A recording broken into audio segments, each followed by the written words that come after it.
Isang mapagpalang araw mga kabayan tribes. For today's video po ay mangunguha kami ng sikad or strombos or siyos po kung tawagin ito sa English.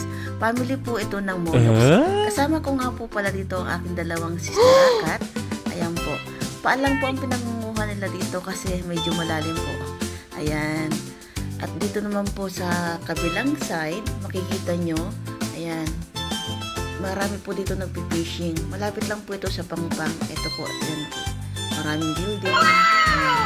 Kaya dali lang po pumunta dito. Napakagandang lugar po ito kung gusto nyo mag-relax. Ang sandugo.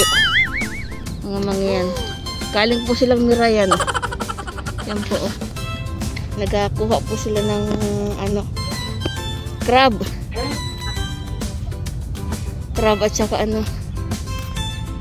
mga susong dalaga. Ayan po sila. Dahil po nag-fishing din dito.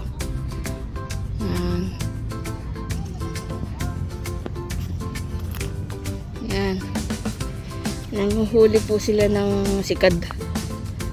Ayan po. Taga-Mirayan po yung dalawang yan. Taga-Mirayan. Mga mangyan po yan. Yung isa po isang dugo. Laging madugo ang mga pangungusap.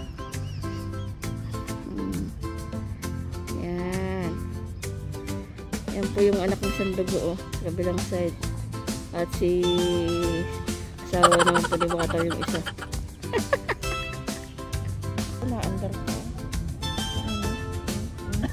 Ayan nga, ayun o. Ayun, nagagalawan po. Ayun o, yung mata niya o. Ayun o, yung mata. Ayun o, ayun o, ayun yung mata niya o. Ayun o, hindi yung mga mata niya o. Ayun po lang mata niya. Ayun, nagasikad. Ayun. Ayan o, ayan doon o. Tama ito sa may mata niya. Ayun o. Kaya tinawag si Kadyan, yun na yung pantulak nila yung parang paa niya o. Ayan o.